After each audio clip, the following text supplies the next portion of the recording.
Yeah, hello, this is Dave from cheapbooks.com, and the game I am playing is Tropico 5, and I'm going to load a game right now.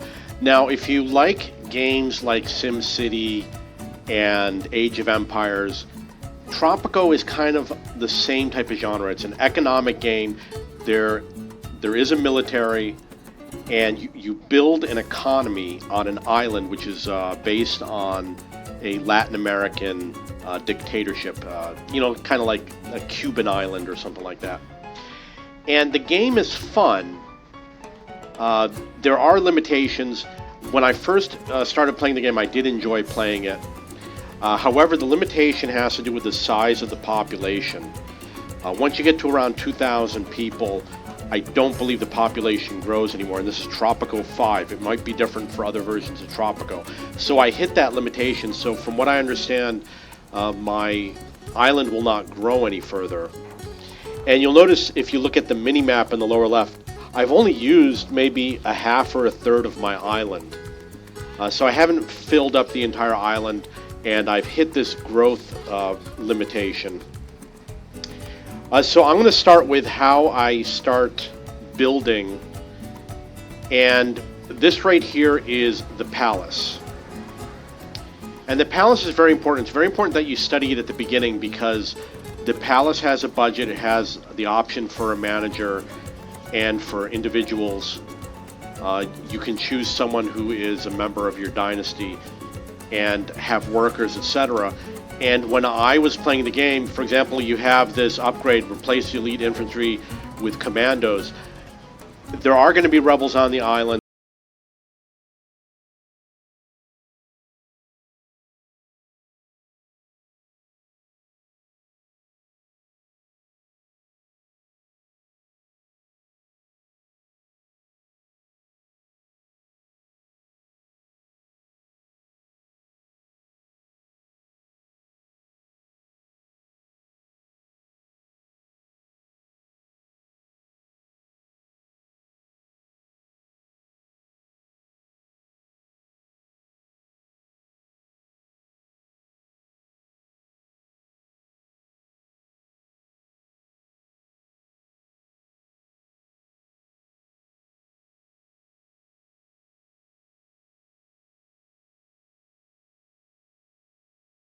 Of living.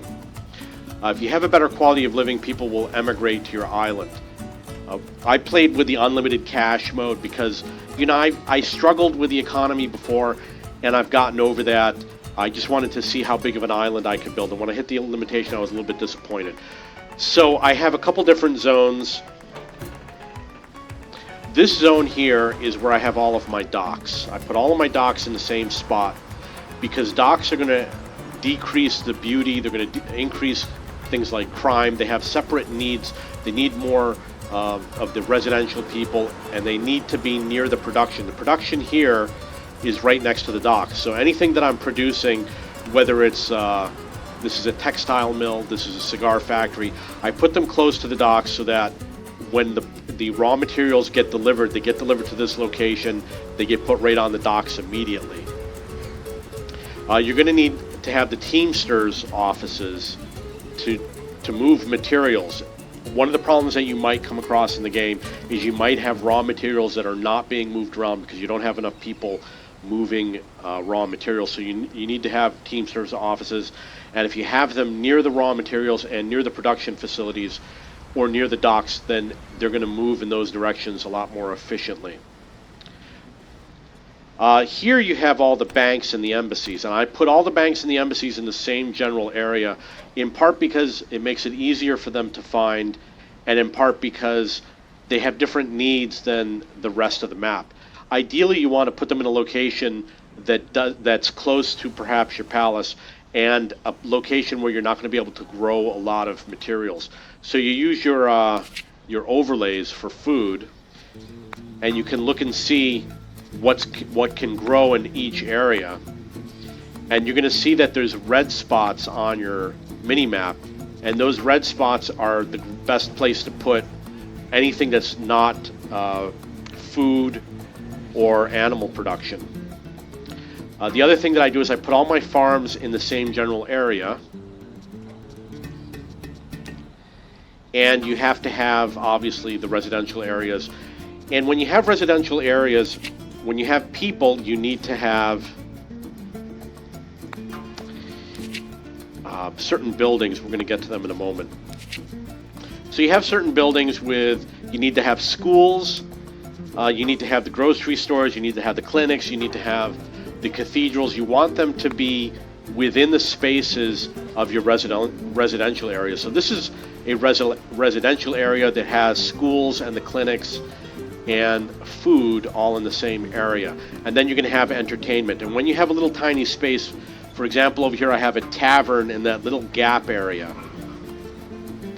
I only have one road delivering raw materials to my docks, so it gets to be kind of crowded. So you might want to have two roads bringing raw materials into your dock area. Now this is going to be a tourist area. Tourist area is obviously very different from a dock. There's no docks in my tourist area. The tourist area performs best on the beach. That's where you're going to have the highest... Presidente, we finally found you. That's where you're going to have the highest quality score. Now that was a pop-up message about the Swiss bank account.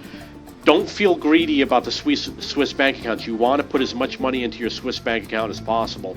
And the reason why is because you have a dynasty, and your dynasty members can level up, but you need the cash from your Swiss bank account in order to level up a dynasty member. I was just able to level this particular member up because I had cash in the Swiss bank account.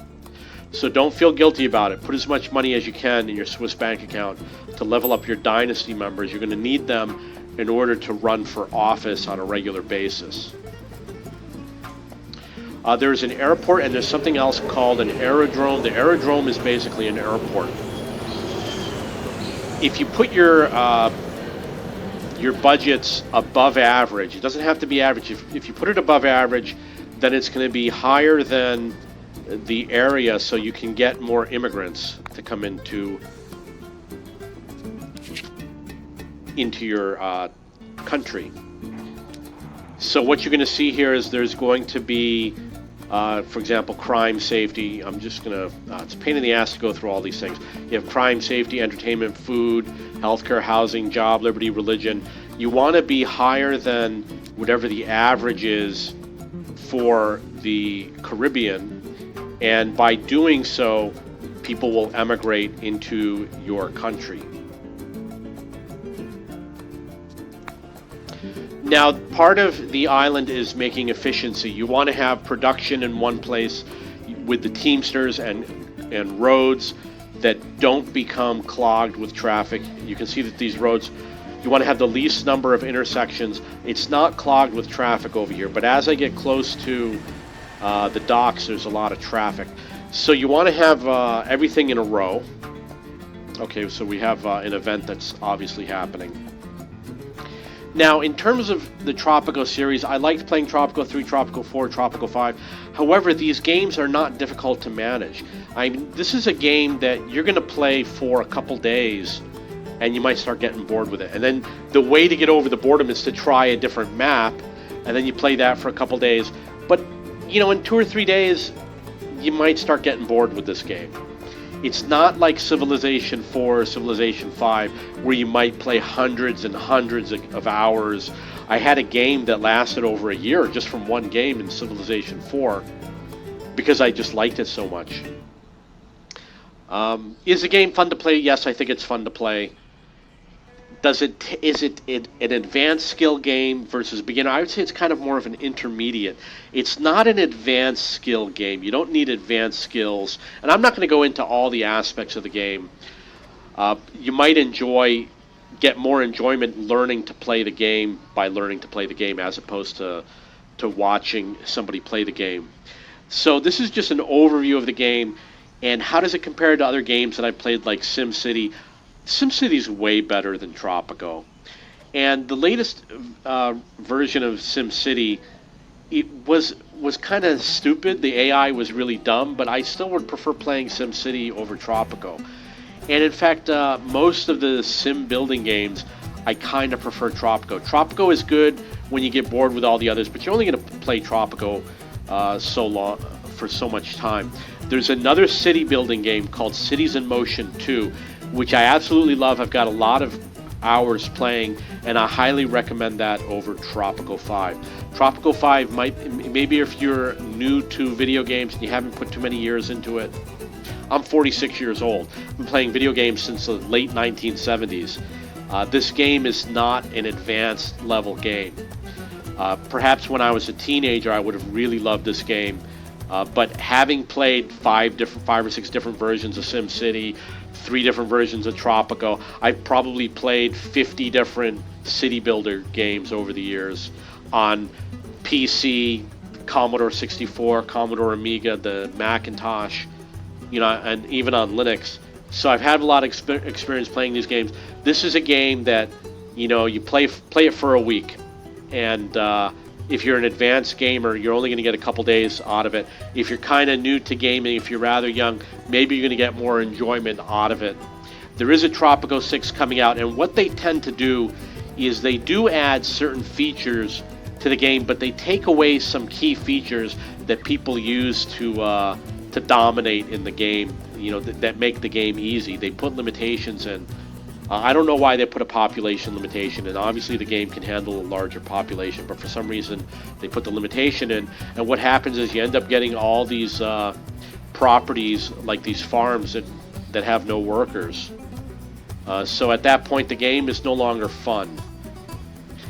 So another game that I like to play is Banished.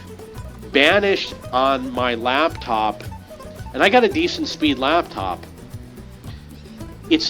Banished is far more fun to play than Tropico 5, but the problem with Banished is eventually the game becomes slower and slower because there's just too many people and my laptop can't handle the game. You need a high-end machine in order to keep it going.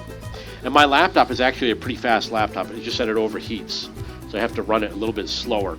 So I would say if you're looking for a good city builder, pick Banished over Tropico 5. Or Cities in Motion 2. Cities in Motion 2 is a transport simulation where you're building subways and rail cars and things like that. But I had a lot more enjoyment with Cities in Motion 2 and with Banished than with Tropico 5. So this is just an intermediate game, a throwaway game. If you have any questions or comments, please post below.